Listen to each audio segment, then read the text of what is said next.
Boa noite a todos. Mais uma noite com o professor Walter de Andrade.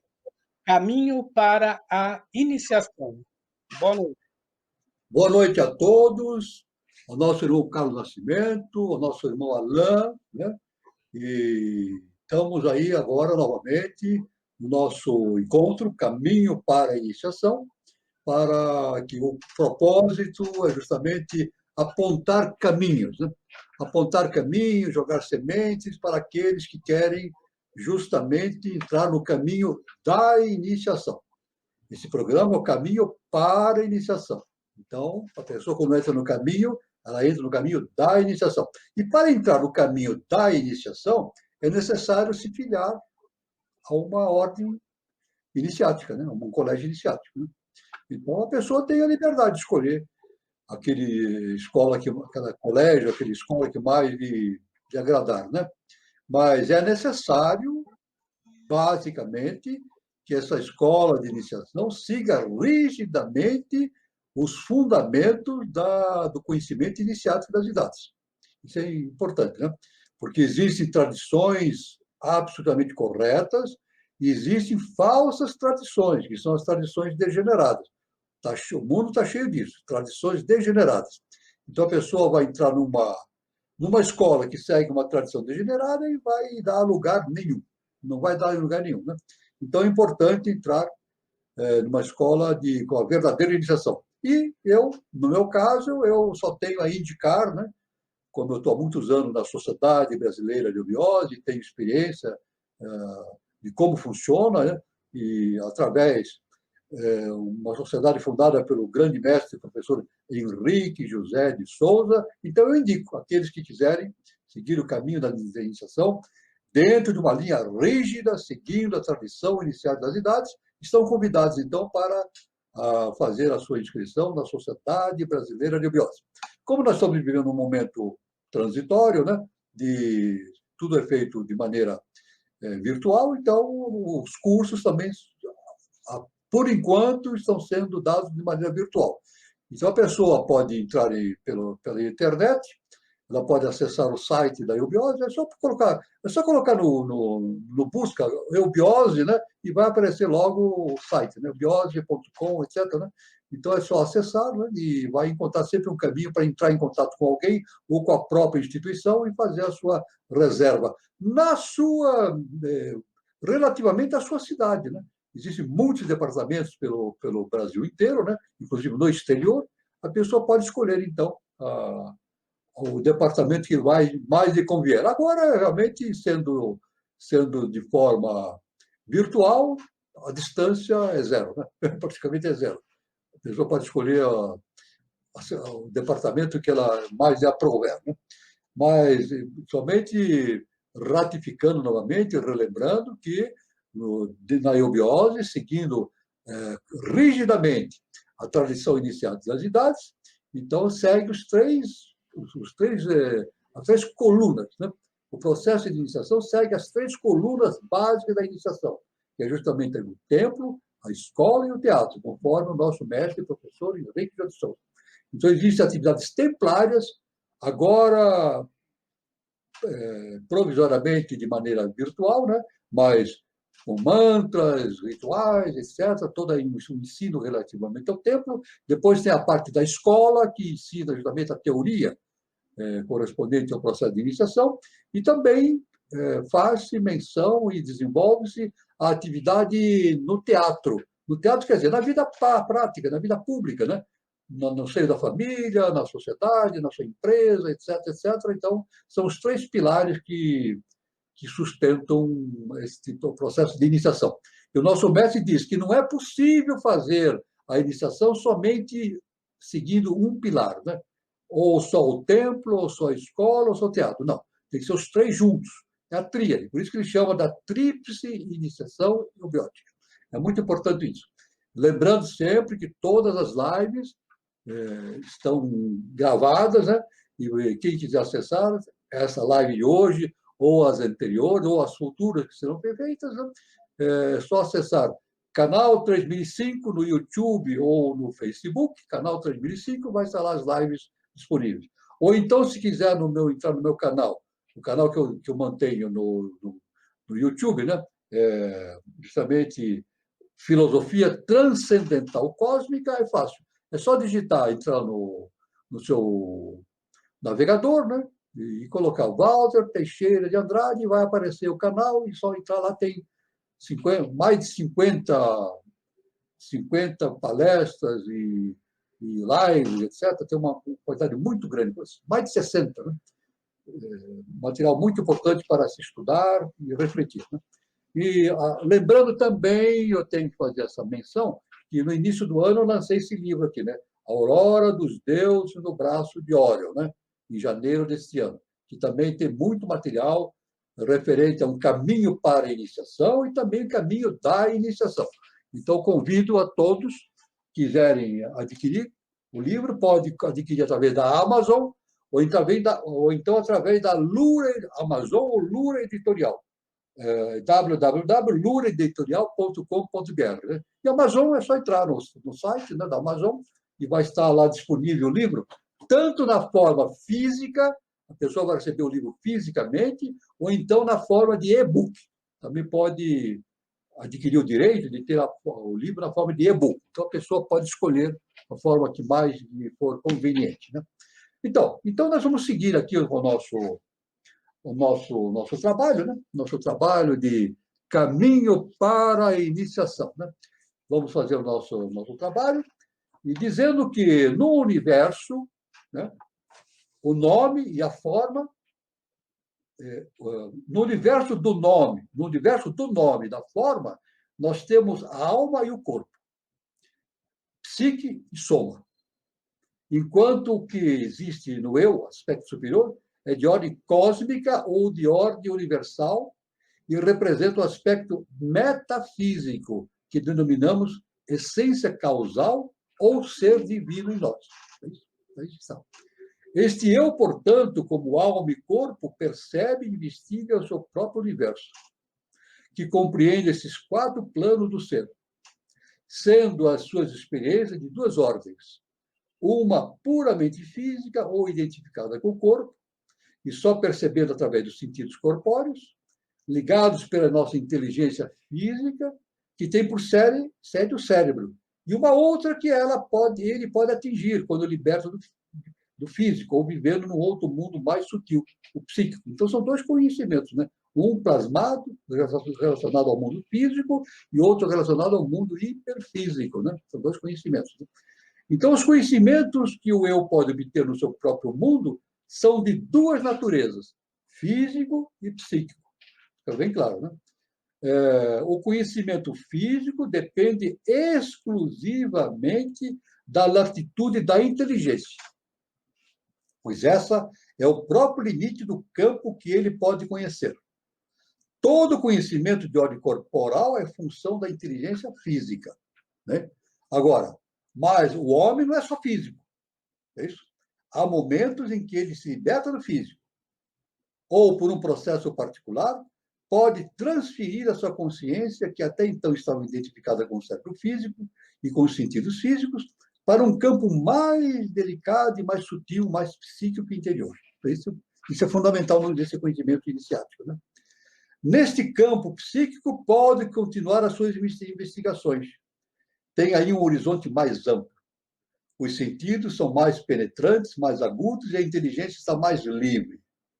Então, o eu, aquele que conhece, aquele que decide, tem maior possibilidade de conceber e perceber o que podemos atingir, perceber como podemos atingir o conhecimento total. Já vimos que o físico é função da inteligência, dependendo da sua profundeza e da sua latitude, podendo abarcar um campo maior ou menor.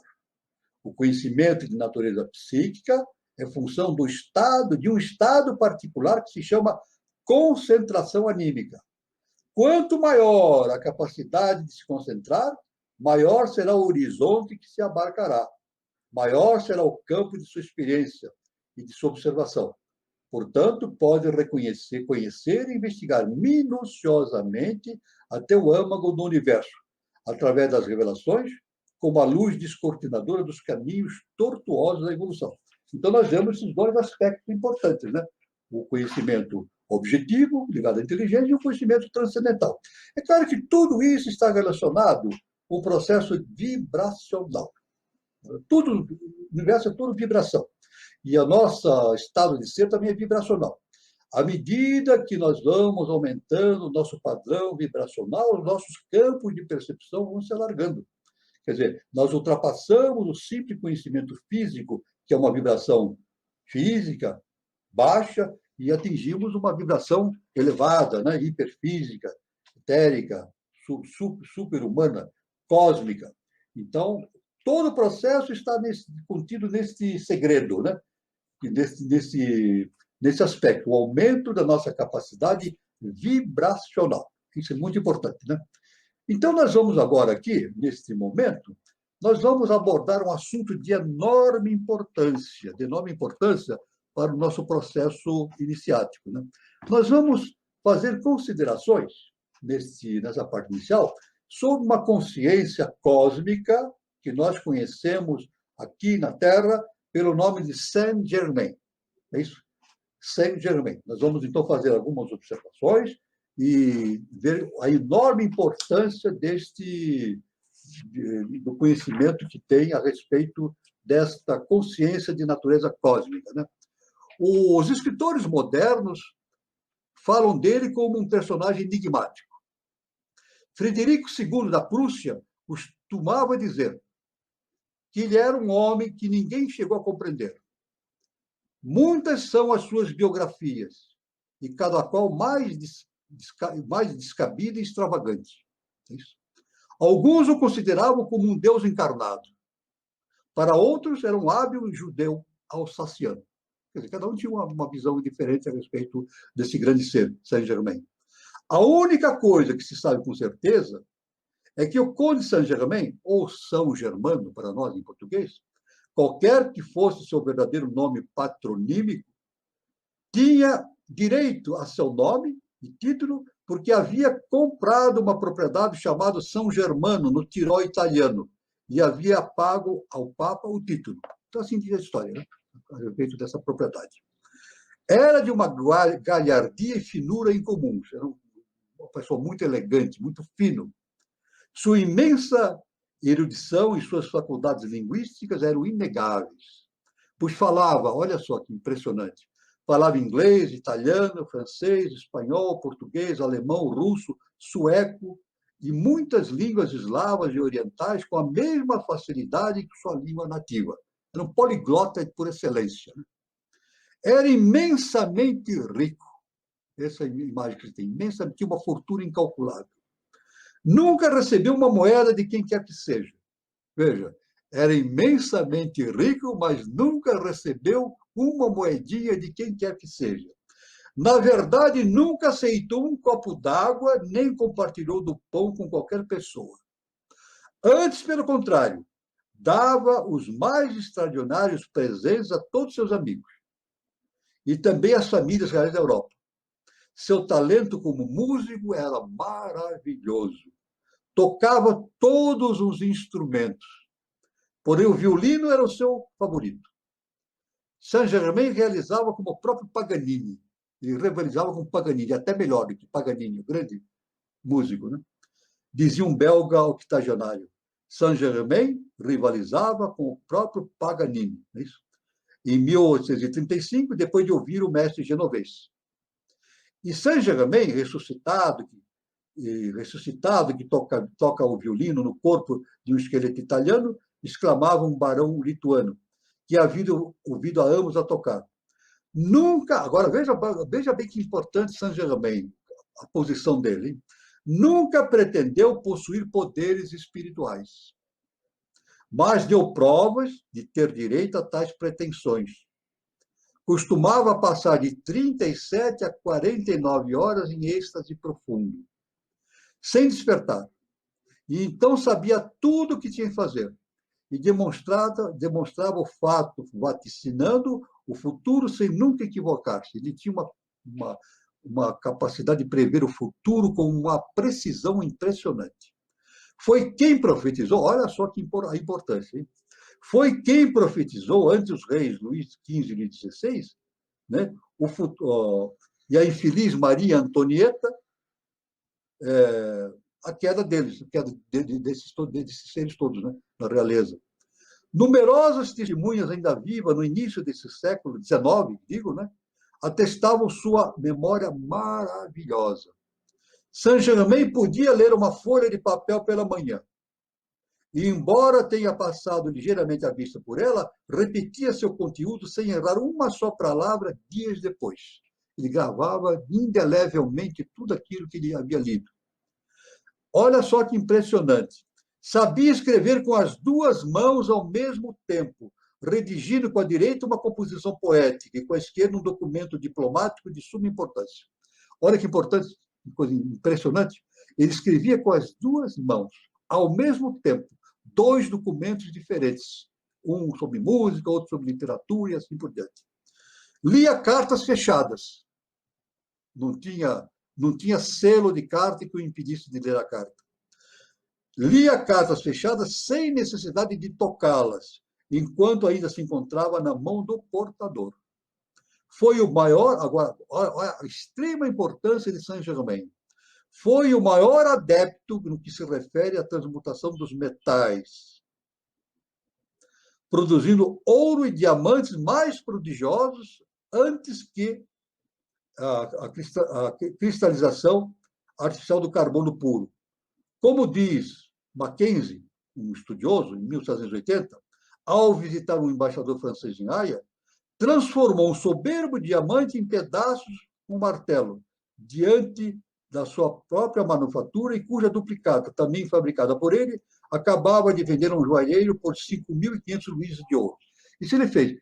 Veja bem, ele produzia diamantes. Ele conseguia, através da alquimia, através dos processos de magia, produzir diamantes. Então, isso ele fez uma vez, na frente de muita gente, de uma plateia, né? Ele pegou um diamante que ele havia apresentado para a plateia, de enorme, um valor incalculável, colocou em cima da mesa, pegou uma marreta e deu uma marretada no diamante, quebrou o diamante, pulverizou o diamante. Veja só.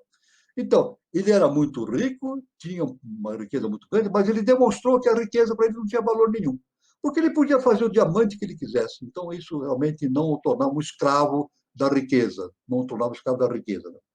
Em 1772, em Viena, era amigo e confidente do conde Orloff, a quem havia socorrido e salvado em São Petersburgo em 1762, quando se encontrava comprometido nas famosas conspirações políticas naquela época. Chegou a ser também íntimo de Frederico Grande, da Prússia. Ele tinha amizades assim, desse quilate, reis, rainhas, etc. Como é de se supor, teve numerosos inimigos, evidentemente, né? Portanto, não é de se admirar que todas as mentiras inventadas sobre ele sejam agora atribuídas às suas próprias confissões. Por exemplo, que tinha mais de 500 anos de idade. Ele afirmava que tinha mais de 500 anos de idade, que havia vivido em épocas remotas, muito distantes, né? Que pretendia ter intimidade pessoal com o Salvador e seus 12 apóstolos. Ele falava que conheceu pessoalmente Jesus Cristo e seus 12 apóstolos. E que repreendeu a São Pedro por seu mau gênio. Ele repreendeu a São Pedro por ele ter um mau gênio, o que era algo paradoxal, uma vez que, no que se refere ao tempo, ele só tinha 500 anos. Então, ele viajava pelo tempo de uma maneira extraordinária, né? Se Saint-Germain disse que havia nascido na Caldeia e declarou possuir o segredo dos sábios e magos egípcios, teria dito a verdade, sem fazer nenhuma reivindicação milagrosa. Iniciados e não precisamente os mais elevados, que se encontram em condições de recordar mais de uma de suas vidas anteriores. Assim Saint-Germain fazia, né? Pois temos boas razões para saber que Saint-Germain não poderia jamais ter pretendido intimidade pessoal com o Salvador. Seja como for, o Conde Saint-Germain foi indubitavelmente o maior adepto oriental que a Europa já conheceu durante os últimos séculos. Olha só a importância, né? Reconhecidamente pelos estudiosos. O maior adepto de todos os tempos na Europa, né? Porém, a Europa não o reconheceu. Talvez alguns o reconheçam no próximo terror, que afetará toda a Europa, ele afirmava, né? Quando voltar, e não só uma nação, né? Então, essa aí é uma ligeira síntese biográfica do grande Conde de Saint-Germain, né? Que teve uma enorme influência na sua época, em épocas anteriores, e continua tendo importância atualmente e tendo importância para o futuro da humanidade, como nós vamos agora relatar, né? Isso aí faz parte do caminho da iniciação, o conhecimento de Saint-Germain, as suas possibilidades, o futuro da humanidade, é o seguinte, né? Só queremos dizer o seguinte, isso aí nós aprendemos, o nosso mestre, o professor Henrique José de Souza, nos afirma de maneira bastante clara, né? O Saint-Germain é um ser de alta hierarquia, um ser de alta hierarquia. Então, portanto, sendo um ser de alta hierarquia, ele está num plano vibracional, além da caixa, além do segundo trono. Como ele está nesse plano altíssimo de elevada vibração, é evidente que ele não pode assumir um corpo físico denso. Nós já falamos isso, né? Da mesma maneira, por exemplo, que o quinto senhor, não é isso? O quinto senhor, ele não pode assumir um corpo físico denso. E nós já falamos isso em live anterior, que para se manifestar na face da Terra, o quinto senhor emitiu de si uma projeção, chamado Lúcifer, que é o psicomental da consciência dele. O Lúcifer, sim, pode se reencarnar, assumir um corpo físico, porque a vibração dele estava mais afim com o plano físico denso. Então, o Lúcifer que nós falamos é chamado planetário. Então, todo aquele ser que é projeção de uma consciência superior, geralmente do além a caixa, e consegue se manifestar no plano físico denso, ele é chamado de planetário. Planetário, sempre assim. Isso o nosso mestre, o nosso amado professor Henrique de Souza, nos ensina com bastante clareza. Não é isso? Então, Lúcifer é o planetário do quinto senhor, não é isso? E o nosso mestre diz que o sexto senhor também se manifestou na face da Terra e pode se manifestar através de um planetário chamado Jefferson. Dizer assim. E no caso de Saint-Germain, a regra é seguida também, porque é necessário. É humanamente impossível ele se incorporar num corpo físico, porque não há corpo físico que aguente a sua elevada vibração cósmica, né? Então, o nosso mestre, o professor Richard de Souza, diz que ele se manifestou, na época que ele esteve agindo na Terra, com dois nomes, Lorenzo e Lorenza, que são seus planetários. Veja, Lorenzo, a parte masculina, Lorenza, a parte feminina. Então, é assim, toda vez que um ser cósmico se projeta, do além a caixa se projeta na face da Terra, ele se divide, se polariza em duas essências, duas manifestações, uma masculina e outra feminina. Assim foi Akhenaton e Nefertiti, é isso? E outros tantos, né? O nosso próprio mestre também, né? Tem a sua contraparte, né? Henrique, Helena, e assim se faz, né? É uma regra básica do universo, né? Jesus também, né? Jesus e Maria fazem parte da mesma consciência, né? Polarizada, né? Jesus e Maria. Então, o que aconteceu é que, para se manifestar na Terra, né, ele se manifestou através de um planetário. Esse planetário, então, tem que assumir uma polaridade masculina e feminina, e o nome específico que o nosso mestre dá é Lorenzo e Lorenza. Então, na verdade, São Germain não pode reencarnar. Não, claro, aliás, ele não está mais sujeito à lei da reencarnação, porque ele está no Dharma, né? Ele está lá ele segue a lei do Dharma, e não a lei do Karma, né? Ele não precisa reencarnar. Mas ele poderia encarnar, mas mesmo assim é impossível um corpo físico aguentar. Então, é necessário então a ação do planetário. Mas, veja bem, ele se manifesta por emissão de sua consciência em veículos adequados, chamado avatarização. Isso é importante. Então, ele está lá, no seu plano. Mas ele pode emitir de si projeções, e essas projeções podem se incorporar na mente de seres que tenham qualidades para isso, vibracionais, e ele pode induzir essas pessoas a realizar atos maravilhosos no campo da ciência, né, da física, da química, no campo da filosofia e da música. Então, existem publicações que erradamente dizem que autores que dizem que Saint-Germain reencarnou como fulano de tal numa tal época. Isso é impossível, isso não é impossível. Escolhe um determinado cientista, né, de elevado padrão cultural, intelectual, etc., que fez enormes descobertas, e dizem que era Saint-Germain reencarnado. Não é possível. Agora, o que é possível, sim.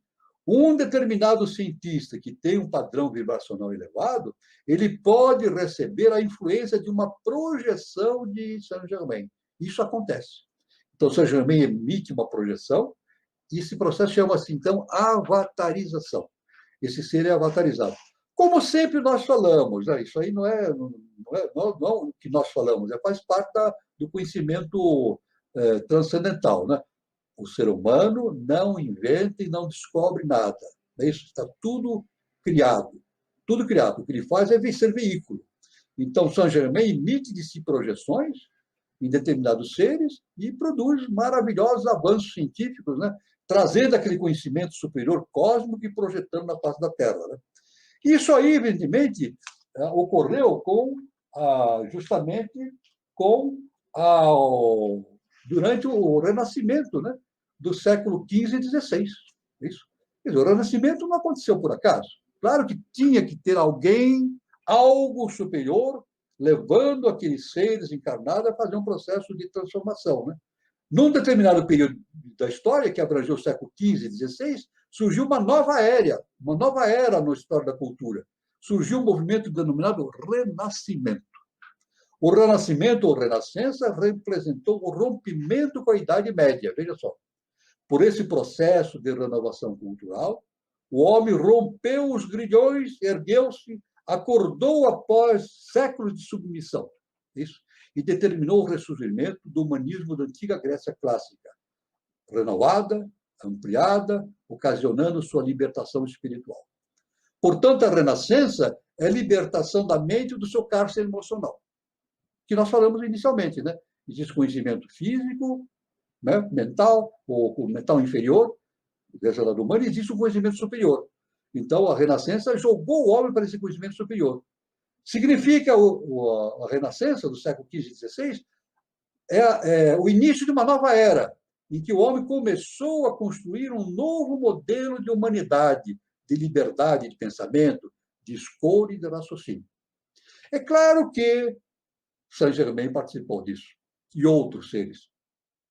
Mas Saint-Germain, com a sua responsabilidade, que nós vamos ver mais para frente, aspectos importantes dessa responsabilidade que ele tem perante a humanidade, né? Então, é claro que isso aí foi uma coisa importante. E é claro que durante essa renascença, do século XV e XVI, surgiu uma nova didática, não é isso? Temos, portanto, que em termos culturais, no século XV e XVI, tivemos a partir daí o surgimento de uma nova didática, pois os homens que nasceram nas épocas subsequentes foram ensinados na escola da liberdade do pensar. E isso ocasionou grandes transformações no campo da política, da filosofia e da ciência. Então, nós sabemos que a Renascença realmente produziu enormes diferenças na história cultural da humanidade. Disso decorreu a possibilidade do grande desenvolvimento do conhecimento e da tecnologia no século XVIII, XIX e XX. Daí, pois, nasceu o mundo no qual vivemos hoje. Então, claro que vivemos hoje. E nós podemos ver que no Renascimento tivemos seres, né, como Leonardo da Vinci, que estava 500 anos à frente da sua época. Né? Ele não materializou as suas invenções, mas deixou o arquétipo, deixou o formato mental das invenções que surgiriam no futuro. Ele falou sobre aeroplano, asa delta, submarino, isso, uma série de invenções, né? O próprio caixa de câmbio que nós conhecemos hoje, né, usado para mudar a marcha do carro, ele deixou isso tudo certinho, tudo é projeto dele, né? E outros tantos, né? Leonardo da Vinci, grandes pintores, né? Grandes escultores da Renascença. Isso não é por acaso, nada acontece por acaso. É fruto da manifestação de seres de hierarquia superior, jogando na mente humana a semente do processo da transformação. E é claro que, da mesma forma, então, uma nova didática surgiu para a nova Renascença. Agora, chamando atenção para o momento atual, o renascimento do século XXI e XXII, levando-se em conta a linha evolutiva, emoção e mente, mente e intuição, chegamos à seguinte conclusão. Olha só que importante.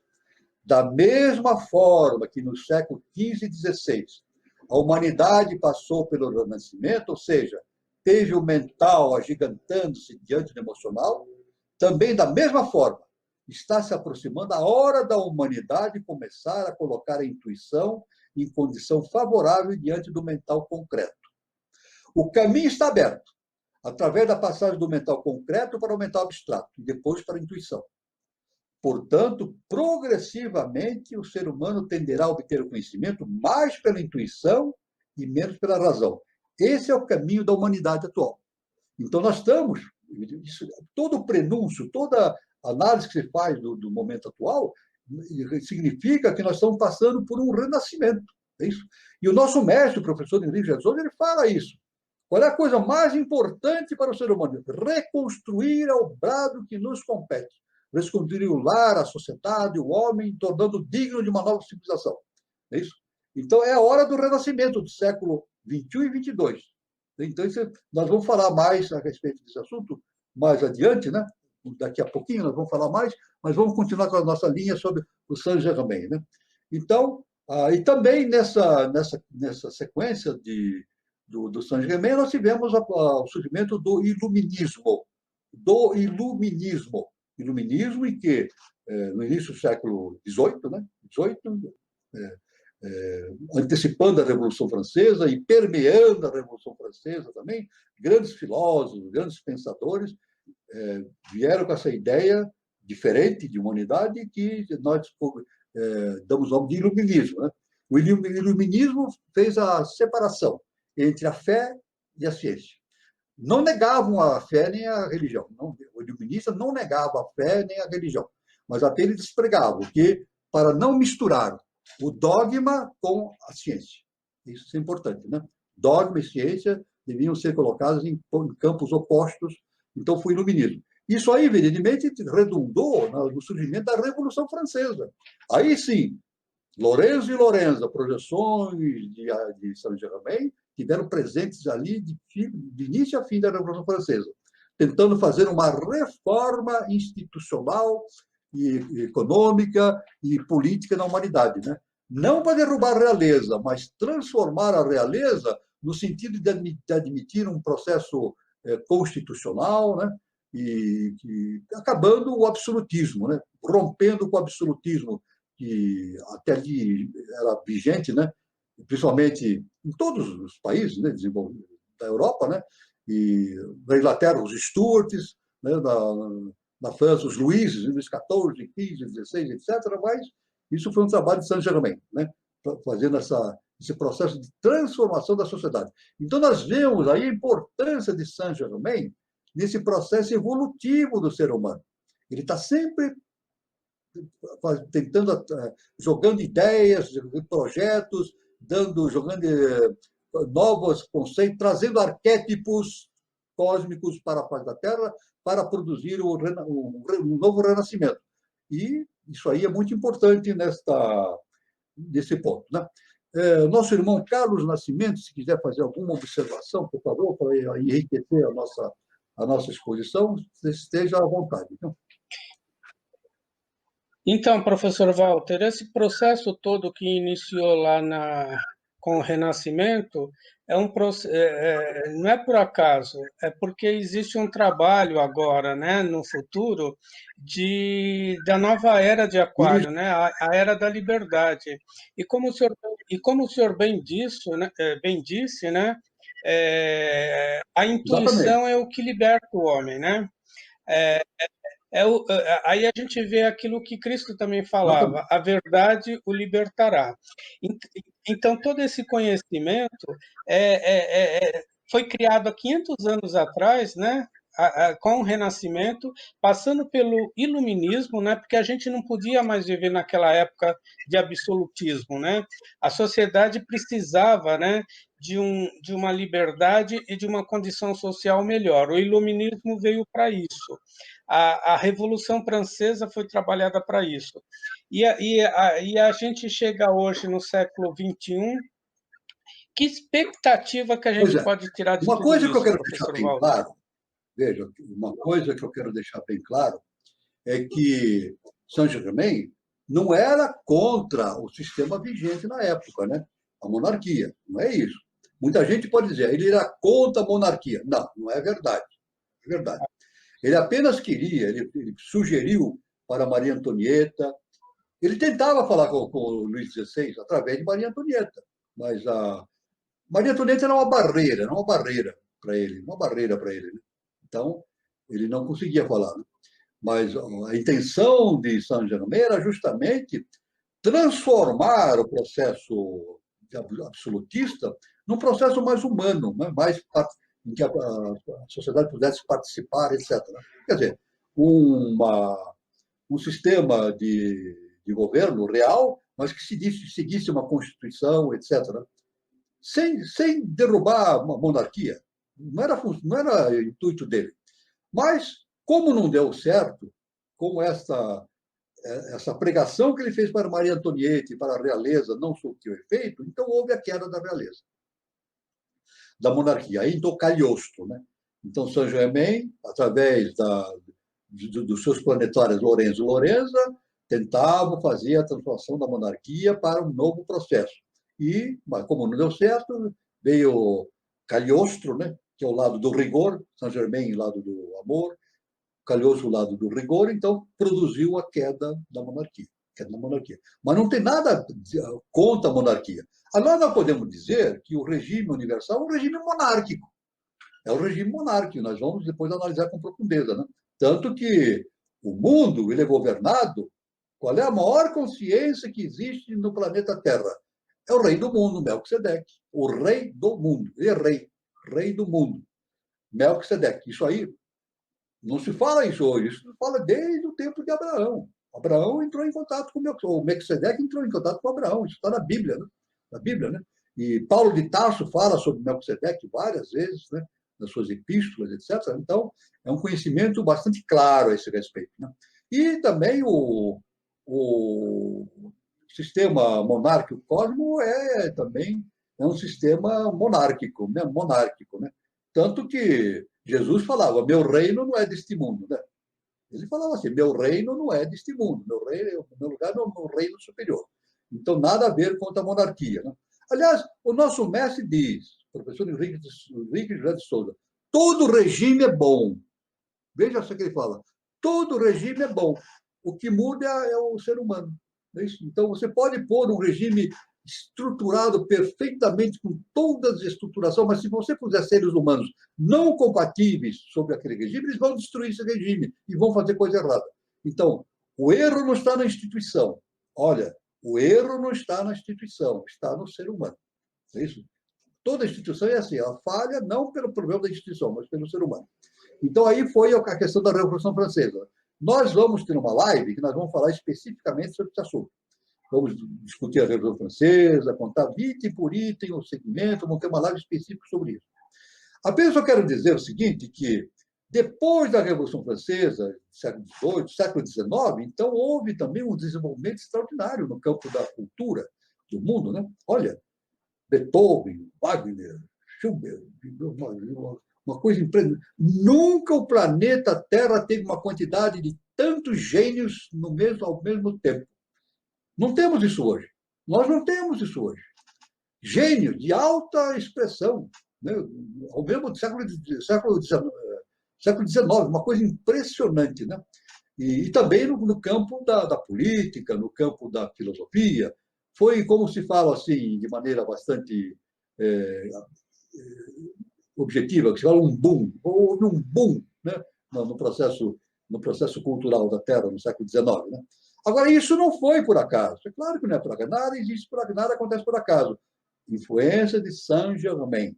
Ele ia jogando na cabeça, na consciência daqueles seres, a intuição de que aquilo devia ser feito. O próprio Beethoven, ele ficou surdo, mas ele afirmava que a música dele era de Deus. Isso ele afirmava, está na bibliografia dele. Ele dizia o seguinte, essa música que eu escrevo na partitura vem de Deus, ele falava, não é minha, é de Deus. Então, uma importância, claro, quando ele fala de Deus, significa ele vem do cosmos, né, dos mundos superiores. E aí está Saint-Germain agindo, veiculando esses processos cósmicos superiores na consciência desses grandes seres que ocorreram, que apareceram na face da Terra, gênios precoces, né?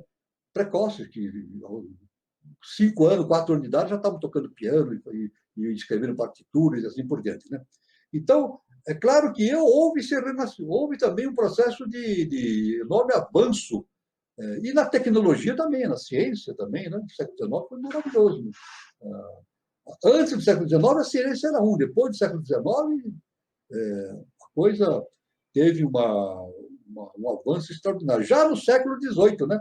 Com o Newton, né? Na física, né? No século XVIII já começou um avanço muito grande, no século XVIII, XIX, né? E desembocando no século XX, que conquista espacial, foguete, não sei o que lá, a medicina e assim por diante, né? Conhecimento da genética, né? A microscopia eletrônica, uma série de descobertas fantásticas e inimagináveis para o século XVIII, XIX, né? XVII, inimaginável. Né? Então, mas é claro que vai existir esse renascimento no século XXI e XXII, e já está acontecendo, né? Quando surgirá esse renascimento, não podemos prever por enquanto, mas entendemos que o processo está em andamento. Veja bem, o processo está em andamento. É o reconstruir, é o brado que nos compete, como fala o professor. E esse renascimento da cultura humana será catalisado também por uma nova didática, como foi no passado. Então, no tempo do renascimento do século XV e XVI, houve uma nova didática ensinada, transmitida para a sociedade. E agora uma nova didática vai ser transmitida para a sociedade moderna, do terceiro milênio. Né? Entendemos que o renascimento do século XV e XVI originou uma nova didática. Entendemos também agora que esse segundo renascimento está associado a uma nova didática também. E é claro que se essa nova didática for pensada desde já, fará o aparecimento desse segundo renascimento de maneira mais rápida. E o renascimento do terceiro milênio, associado a uma nova didática, originará um humanismo moderno, cósmico, aberto, fraterno. Olha o que eu vou dizer. Esse é o desafio do século XXI. Esse desafio do século XXI. E quais são as características dessa nova didática? Né? Nós podemos ter características importantes, né? Nessa nova didática. Né? Esse trabalho dessa nova didática não será fruto de um gênio, simplesmente, mas sim da ação coletiva de profissionais em cooperação multidisciplinar, em parceria sinérgica, pela via do sistema participativo. Eu nem falo democracia, porque a democracia tem que fazer uma série de reajustes. Né? Eu já falei, não existe democracia no mundo. Não existe ainda democracia no mundo. Né? Então, eu procuro falar de sistema participativo. Né? Um sistema participativo que vai ser... Esse sistema participativo será completamente diferente daquilo que nós temos hoje. O sistema que nós temos hoje vai ser totalmente modificado. Tal trabalho no campo da educação da criança terá reflexos extremamente positivos na sociedade. Então, aí entra uma nova pedagogia e uma nova didática. Mas podemos eleger alguns pontos básicos a serem observados por essa didática do terceiro milênio. Eu vou definir 10 pontos básicos. Nós não vamos analisar ponto por ponto. Numa próxima live que eu vou apresentar, nós vamos analisar ponto por ponto desses valores que eu vou apresentar agora. Mas apenas vou dar como resumo. Né? Eu defini 10 pontos básicos, Walter, mas muitos irmãos podem definir outros pontos também. Né?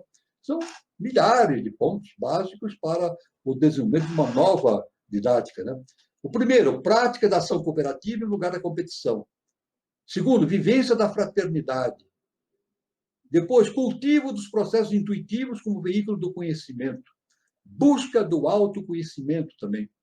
Prestação do serviço voluntário. Olha que importante. Outro, reciprocidade, ou seja, devolver à sociedade os benefícios que dela recebemos. Valorização do trabalho coletivo. Priorizar que, além dos direitos, existem os deveres. Integração da ética na didática. E exercício do sistema participativo. Nós vamos analisar isso em live futura, ponto por ponto, né?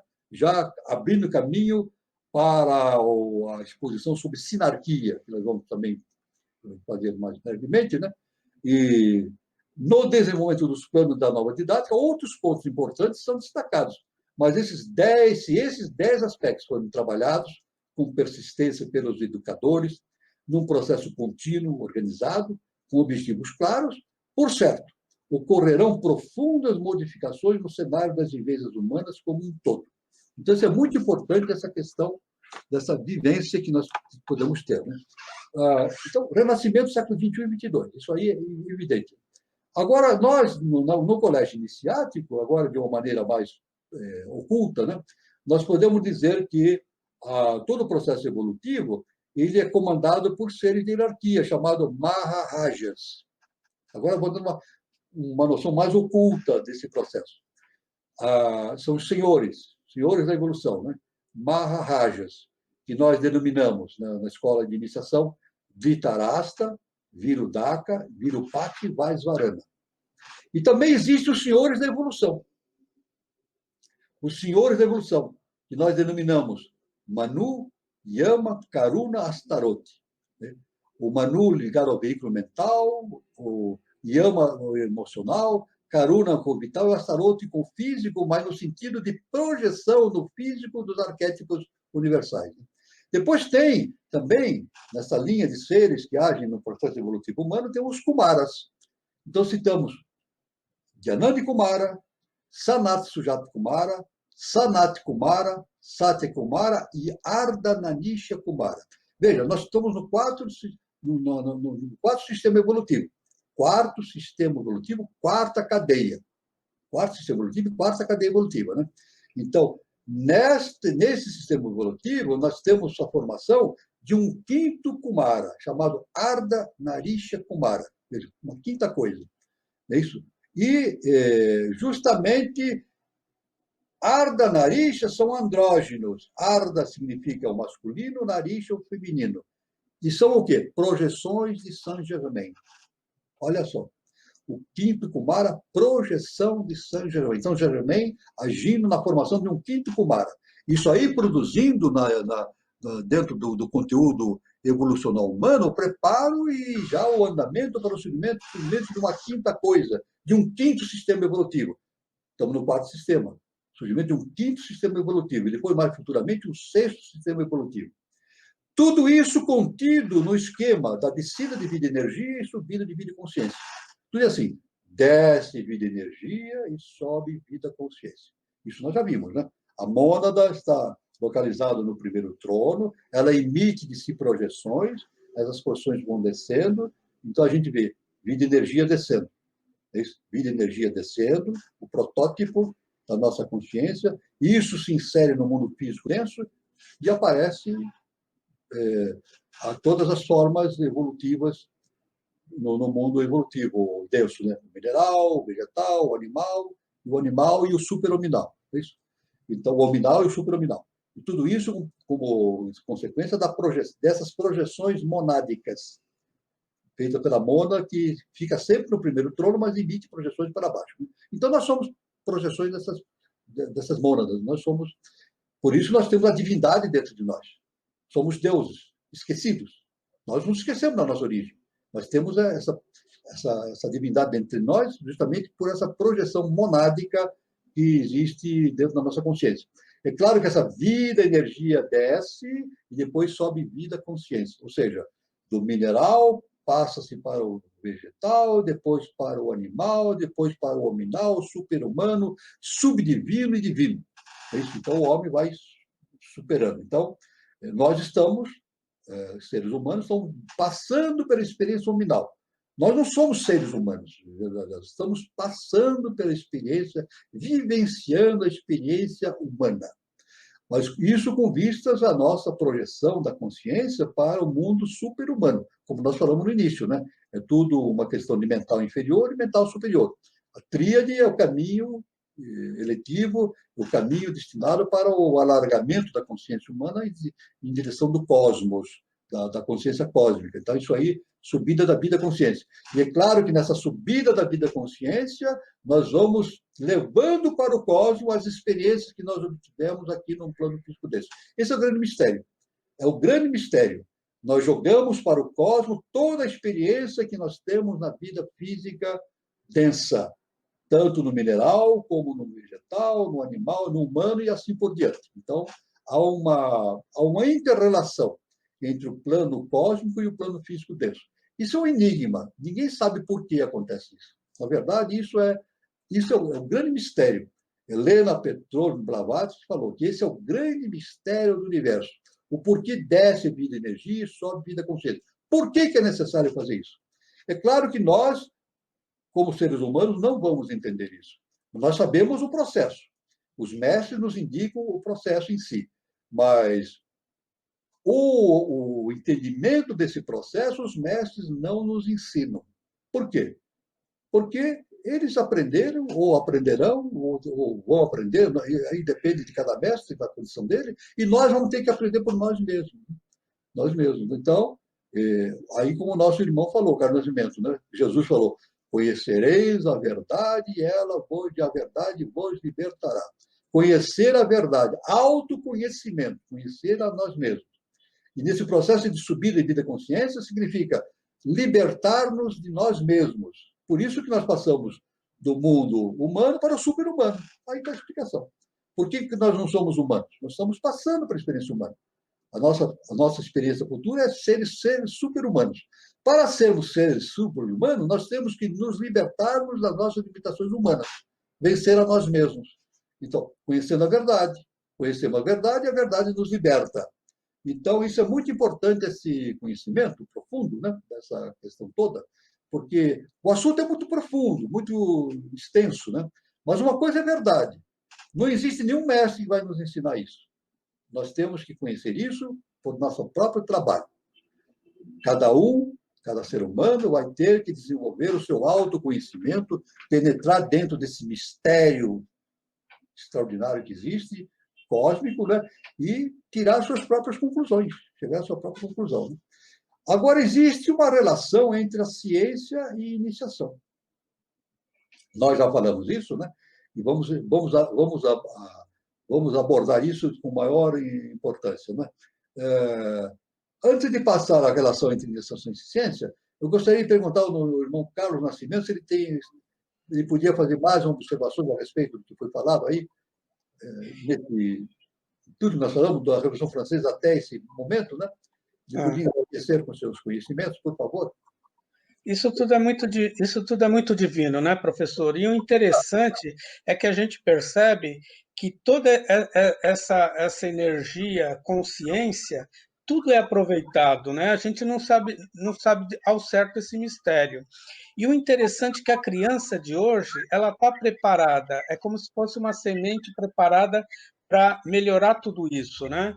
E nesse sentido de milênio, né? O terceiro milênio, com essa sensação aquariana de liberdade, eu acho que nós estamos diante do grande portal de resolver todo esse mistério.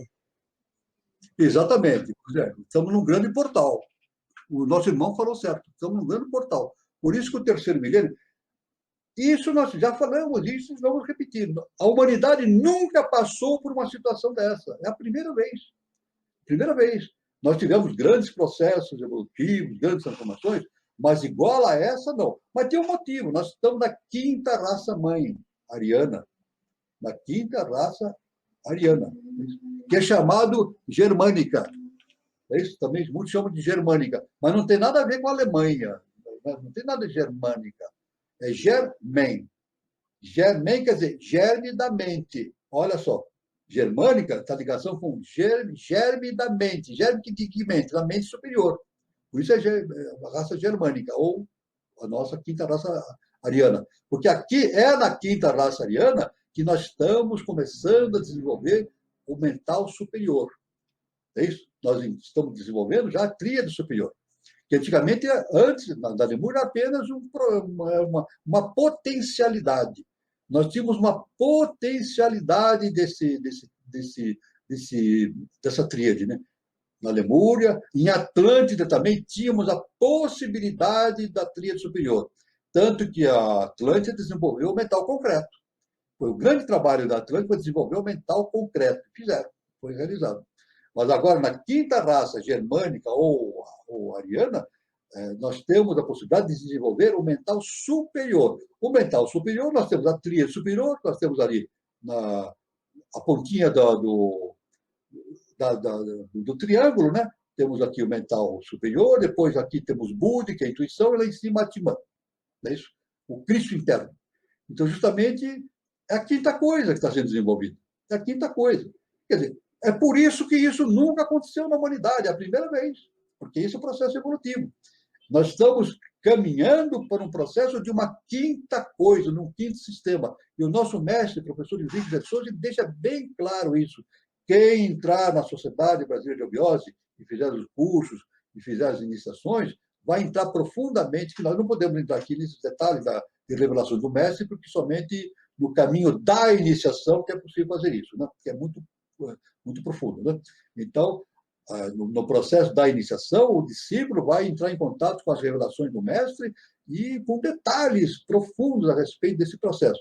E o nosso mestre deixa bem claro, estamos caminhando e devemos desenvolver uma quinta coisa, um quinto estado de consciência. Esse quinto estado de consciência significa o segundo trono. Não é isso? Nós estamos caminhando para uma consciência akáshica. Agora, isso não acontece por acaso, é necessário o desenvolvimento da humanidade individual de cada um e o desenvolvimento individual de cada um vai provocar o desenvolvimento coletivo. Então, nós nunca passamos por isso, nunca. É a primeira vez que a humanidade passa por isso. Né? E não vai passar outra vez, porque é único. Né? Então, é por isso que, cada vez mais, analisando esses aspectos, nós vemos que o terceiro milênio é algo de uma importância enorme, né? E justamente no terceiro milênio, quem está esperando esses 1000 anos? Nós estamos agora, 2020, começamos 2000 há 20 anos atrás, né? E temos aí o canal 3005. Nosso mestre disse que nós, em 3005 teremos o surgimento de uma civilização extraordinária no planeta. São 1000 anos. Agora, quem está esperando o desenvolvimento da humanidade para esse surgimento? É o quinto senhor. Pronto. A quinta coisa. A quinta coisa. Que aqui, no nosso caso, é indicado que ele está localizado num sistema geográfico chamado Roncador. Né? A quinta coisa está lá. A quinta coisa está esperando o quê? A quinta consciência cósmica, o quinto senhor, está esperando que a humanidade produza veículos para a manifestação dele. Veja bem, bem claro. O que o quinto senhor está esperando? E, é claro, o sexto senhor futuramente. O quinto senhor está esperando que a humanidade produza veículo suficiente para que ele se manifeste. Não ele, simplesmente, mas as suas emissões. Ele emite seus fachos, seus raios, suas projeções, né, avatáricas para se introduzir na consciência dos seres humanos. Agora, o ser humano precisa ter um padrão vibratório adequado para receber essas emissões avatáricas, né? Não é qualquer um. Um ser ignorante que não entende nada, não tem uma vibração baixíssima, não vai conseguir. É incompatível o processo, em termos de vibração, é incompatível. Então, é isso que está esperando. É por isso que na Bíblia, a gente vai no Evangelho. Evangelho. O que está escrito no Evangelho? Satanás fica preso 1000 anos. Não está no Evangelho isso, no Apocalipse. Satanás fica preso 1000 anos. O que significa isso? É claro que isso está em linguagem simbólica, né? Fica em linguagem simbólica, né? O Satanás é a projeção humana da consciência cósmica. É isso? O quaternário é o seu próprio Satanás. A nossa personalidade é o Sati, é o Satanás. Mas a quinta coisa que foi representada durante um certo tempo na face da Terra por Lúcifer, e que representou a quinta coisa, o quinto senhor, Arabel, Luzbel inicialmente, agora Arabel, a atual presença. Então fica 1000 anos esperando o quê? O que é 1000 anos? O terceiro milênio. É justamente o terceiro milênio. Fica esperando 1000 anos para que a humanidade produza veículos, produza consciências adequadas para que essa consciência cósmica, um quinto plano existencial, projete-se na consciência humana e produza mudanças no comportamento humano, né? Isso é importante, porque nós não criamos nada, apenas um veículo. Então, isso é muito importante, essa questão toda, né? Então, claro que existe uma relação entre ciência e iniciação em ciência. Existe uma relação entre iniciação e ciência. A pessoa pensa assim, a ciência é uma coisa, a iniciação é outra. Não é verdade. Não é verdade. Iniciação e ciência são duas coisas que se interagem. Ou seja, como nós dizemos, né? Nós entendemos. Nenhum cientista inventa coisa alguma ou cria coisa alguma. É impossível um ser humano criar alguma coisa. Se eu supor que um ser humano cria alguma coisa, então ele é maior que Deus. Não é impossível. Isso é impossível. É impossível um ser humano criar alguma coisa. Porque se está tudo criado, está tudo na mente divina, ele apenas faz o seguinte, ele projeta, ele serve de veículo, aí sim. Ele serve de veículo para que a divindade se manifeste através dele e projete na face da Terra aquilo que já existe no universo desde o início dos tempos, não é verdade? Então, por isso que existe essa relação. Não é claro, é evidente, a ciência não aceita, a ciência acadêmica está longe ainda de aceitar isso. Mas, pouco a pouco, ela vai começando a entender. É necessário que os cientistas produzam a sua transformação interna também. Se um cientista, no terceiro milênio, quiser fazer progressos no campo das descobertas, das evoluções, ele tem que se transformar interiormente. Porque senão ele não vai ser compatível com a vibração superior. Ele não vai ser canal. É impossível ele ser canal de conhecimento superior se ele continuar no seu projeto de mesquinharia, de personalidade, pensando em si próprio, nos seus próprios interesses, etc., né? Nas ideologias. É impossível. Por isso que o terceiro milênio é algo diferente. É por isso que o terceiro milênio é diferente, porque nunca aconteceu isso na humanidade. Agora, existe uma relação profunda entre ciência e iniciação. A ciência, no terceiro milênio, o projeto de desenvolvimento da ciência é dependente única e exclusivamente do processo de iniciação dos seres humanos, do autoconhecimento. Os cientistas, filósofos e humanistas, em geral, deverão expandir o seu estado de consciência para veicular a verdade universal do plano humano. Tem que expandir a consciência.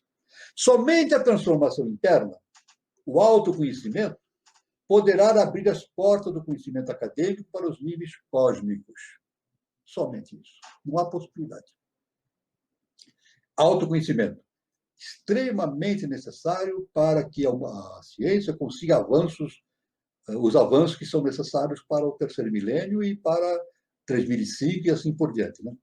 Agora, o interessante que um fato muito importante que nós vemos em todo esse processo é justamente nessa mecânica das descobertas. Isso aí, a ciência acadêmica e a história revela isso com bastante precisão. Geralmente, uma descoberta ela não é feita por uma pessoa só. É feita simultânea por várias pessoas. Isso é a história da humanidade, mais recentemente, com a revolução científica que nós tivemos agora, no século XVIII, XIX, XX, né? Nós verificamos que uma descoberta científica, normalmente, ela acontece simultaneamente em vários pontos do planeta, através de vários cientistas. É isso? Tanto que quem ganha é quem patenteia, né? Aquele que patentear primeiro vai se tornar o originador daquela descoberta, daquele conhecimento. Né? Mas, normalmente, esse conhecimento surge ao mesmo tempo. Né? Muitos exemplos podem ser dados. Quer ver um exemplo? O rádio. É isso? A gente aprende que quem inventou o rádio foi o Marconi. É isso? A Marconi inventou o rádio. Né? No início do século XX. 1900 e pouco, 2, né? 2. É isso? Mas isso não é correto. Não é correto. Porque nós podemos, quem pode ir no YouTube, pode pesquisar os estudiosos, os pesquisadores, existem muitos cientistas que reivindicam a invenção do rádio. Então, o rádio, quer dizer, a comunicação sem fio, né? Sem fio. O Marconi fez, primeiramente, o telégrafo sem fio. Começou assim, né? O telégrafo era código Morse, né? Com fio. Isso desde o século XVIII, século XIX, se tinha de linha de transmissão, código com fio. Mas o Marconi depois inventou o telégrafo sem fio. Esse, o código Morse. Depois, a ciência acadêmica diz que ele inventou o rádio, a transmissão da voz através do espaço sem utilizar fios, ligação. Antigamente, inicialmente foi o telefone, né? Até hoje é assim, comunicação da voz através de uma rede de fios, por fios, né? Depois inventou-se o rádio, né? Mas, agora, o rádio, muitos reivindicam a criação do rádio ao mesmo tempo. Isso significa que essa ideia do rádio, que hoje é básico na humanidade, né? Depois da televisão, ela foi uma projeção do cosmos. Não foi um cientista que descobriu. Isso foi projetado. E é claro que Saint-Germain está por trás disso. Ele está projetando essas ideias na cabeça dos cientistas para descobertas. Né? E, então, muitos reivindicam. Aqui tem uma lista, uma lista de vários cientistas que reivindicam, né? Além de Marconi, o Nikola Tesla também, muitos reivindicam o Nikola Tesla com a invenção. Né? E aqui no Brasil, nós temos o padre Landel de Moura, que os estudiosos a respeito do assunto dizem que ele foi o primeiro a fazer uma transmissão de rádio, uma comunicação de rádio, antes de Marconi. Então, muitos estudiosos pretendem trazer para o padre Landel de Moura justamente a glória de ter descoberto o rádio, né? A transmissão da voz sem fio, né? Sem fio, né? Então, pelos entendidos, pelos estudiosos, ao que tudo indica, o padre Landel de Moura foi o primeiro a fazer a transmissão de voz de um convento de Santana até a Avenida Paulista em 1894. Isso foi registrado. Um convento em Santana, no bairro Santana, Alto de Santana, até a Avenida Paulista, antigamente. Ele fez a primeira transmissão de rádio, quer dizer, a voz sem fio. Então, ele foi um padre nascido no Rio Grande do Sul, né? Ele foi sacerdote no Rio Grande do Sul, foi sacerdote em São Paulo, durante muitos anos, e ele tinha uma tendência, era um cientista, além de sacerdote, era um cientista, né? Então, ele até tinha laboratório, ele mantinha, no lugar onde ele ia exercer o seu sacerdócio, ele sempre encontrava uma sala, montava uma sala e montava seus equipamentos e tal, né? E ele foi muito mal compreendido. Eu não vou dizer pela igreja, vou ser muito radical dizer que é pela igreja. Foi muito mal compreendido pelos seus superiores da época aqui em São Paulo. Os seus superiores até o perseguiam, né? Não vou dizer o nome, perseguiam o padre Landel porque ele fazia esses experimentos. E até isso repercutia também no público, né? O público dizia que o padre Landel tinha pacto com o demônio. Ele dizia que tinha um pacto com o demônio porque ele falava sem usar fios, coisa do demônio, né? Então ele sofreu muito com essa coisa. E chegaram até a destruir o laboratório dele. Uma vez veio o povo, se reuniu, um grupo de pessoas, entraram no laboratório dele, botaram fogo, destruíram, etc. Né? E até os superiores dele evitavam que ele montasse o laboratório novamente. Colocaram até ele no lugar onde não tinha energia elétrica, dificultaram ele totalmente, né?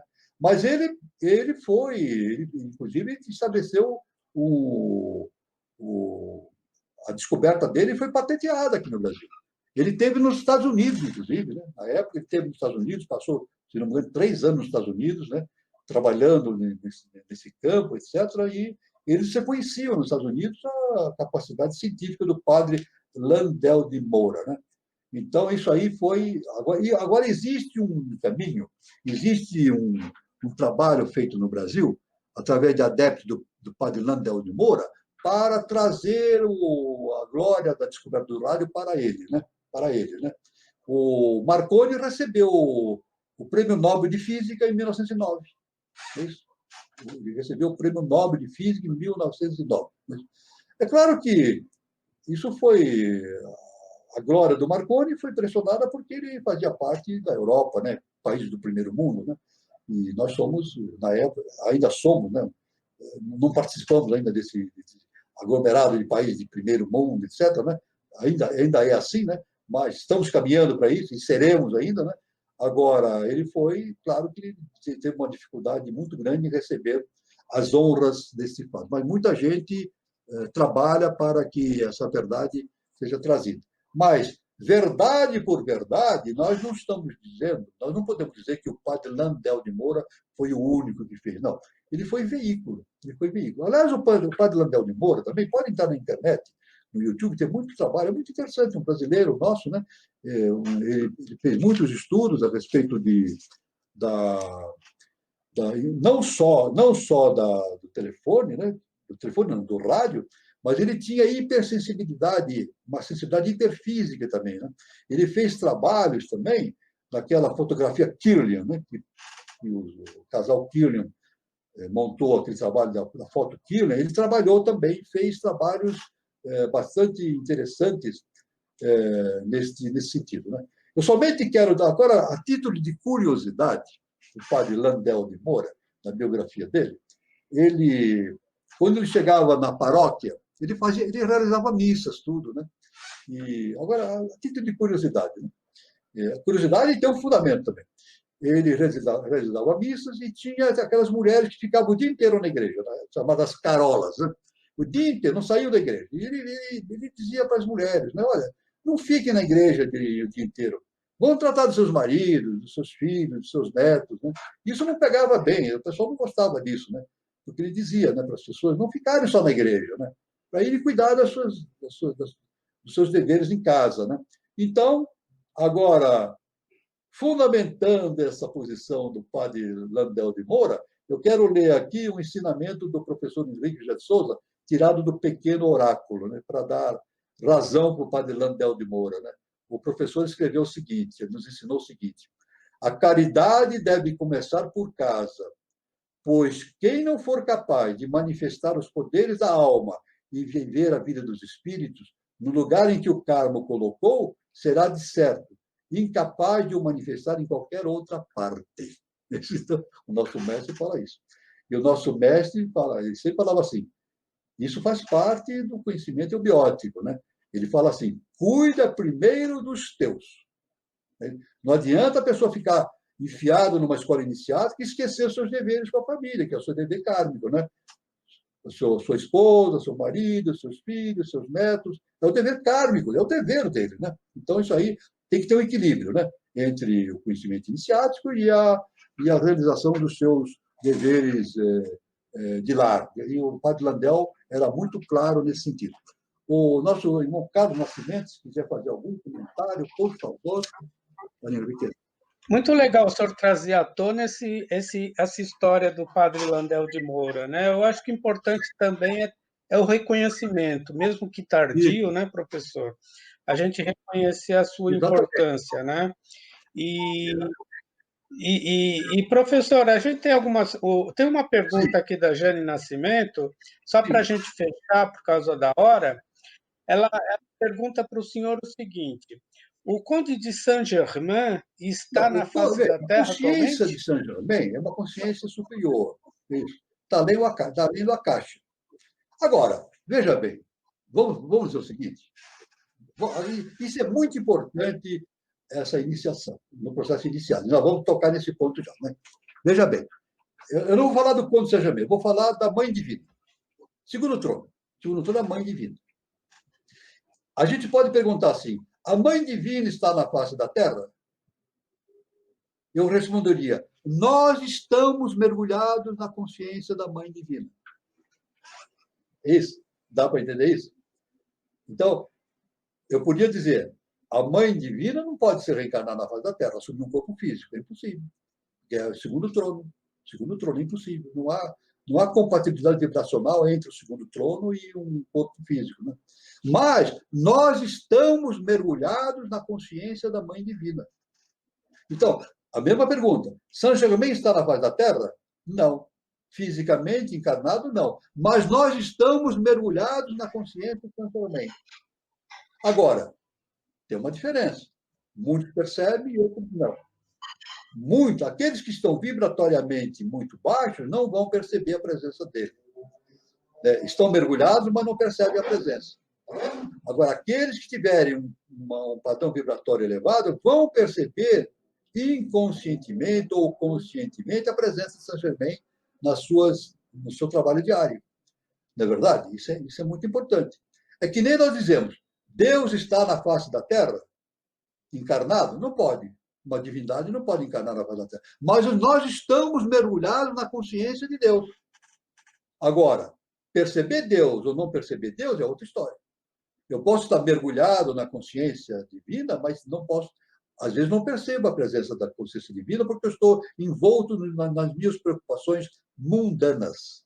Ou seja, na minha personalidade, nas coisas que eu tenho que fazer, nos meus interesses egoístas, mundanos, etc., na minha personalidade e assim por diante. Então, está bloqueado, eu bloqueio essa comunicação que eu possa ter com uma consciência superior. Então, essa é a resposta que eu posso te dizer. Né? Saint Germain não está encarnado, mas nós estamos mergulhados na consciência de Saint Germain. E quem tiver o padrão vibracional compatível, necessário, percebe a presença dessa entidade cósmica que está lá, que está no seu plano vibracional superior. Essa é a resposta. Então cabe a nós, né, aumentar o estado vibracional da nossa consciência, exatamente. Né, professor? Tem uma pergunta do Diego Savares, professor. Existe alguma relação Saint Germain com o Conde de Monte Cristo, de Alexandre Dumas? O Conde de Monte Cristo é uma ficção, né? Uma ficção. Então, nós sabemos que todos esses escritores, eles sempre têm falam alguma coisa sobre algo iniciático de maneira simbólica, né? Uma simbolismo. Eu quero que o escritor sempre usa, mesmo que ele se refira a um ser que existiu, de fato, mas ele vai ter um simbolismo. Porque o rei Arthur existiu? Sim, o rei Arthur existiu. Mas existe todo um simbolismo, né? A respeito do rei Arthur e assim por diante, né? Então, aí precisaria estudar no que sentido o nosso irmão está perguntando, alguma relação entre Conde de Monte Cristo e Saint Germain. É claro que toda obra literária de valor, a obra literária de valor, ela tem uma influência de consciências superiores, Saint Germain, né? Por exemplo. Né? Então, pode ter uma relação, sim. Se a gente analisar os fatos, né? É possível. Né? Normalmente, nas obras, a gente percebe uma certa relação entre a iniciação e os fatos pertinentes ao conhecimento superior. Né? Pois não. Então, professor, eu quero parabenizar e dizer para o senhor que tem muita gente agradecendo, enaltecendo as suas explicações, muito conhecimento divulgado, absorvido, e tem muita gente agradecendo todo o conhecimento que o senhor acabou de passar para a gente agora. Muito obrigado. Para mim é uma honra. É uma honra. Não é nenhuma glória, é o dever. O dever nosso é esse. Esse é o nosso dever. Como fala o nosso mestre Henrique José de Souza, né? O nosso dever é esse, é aprender e transmitir conhecimento, né? De maneira para todos, né? Isso é importante. Isso é muito, é uma honra para mim. E eu quero lembrar também a todos e agradecer pela audiência e lembrar da nossa roda de conversa na terça-feira agora, tá? Na terça-feira, dia 17 de novembro, no mesmo horário, às 20h40. A nossa roda de conversa será Deusas Gregas, Arquétipos, Artemisa, Atenas, Hestia, Eras, Deméter, Perséfone e Afrodite. A nossa querida convidada é a Claudinha Guimarães, tá? Psicoterapeuta em São Paulo, e a mediadora será a lindinha Daniela Trancoso, terapeuta holística também aqui em São Paulo. Vai ser, assim, muita informação, vai ser muito bom. Eu espero que todos possam prestigiar mais uma roda de conversa do canal 3005. Obrigado. E eu quero agradecer a participação de todos, gente de muitos lugares do Brasil, interior de São Paulo, Distrito Federal, pessoal do Rio Grande do Sul, pessoal de São Pedro, interior de São Paulo, pessoal de São Lourenço, pessoal de Curitiba também, pessoal do Rio de Janeiro, enfim, pessoal dos departamentos de São Paulo, né? Eu quero agradecer, então, a participação de todos. Continue nos prestigiando, se inscreva no canal 3005 e participe. tá? Eu quero, então, dar o meu boa noite para vocês, mas antes eu quero também mandar um abraço muito carinhoso, um abraço bem apertado para o nosso irmão Eduardo Nunes, que está iniciando um novo ciclo de vida. Parabéns, que a sua missão seja concretizada a cada ciclo. Parabéns, Eduardo Nunes. E eu também, para encerrar, digo luz, paz e amor para todos. E até o próximo encontro.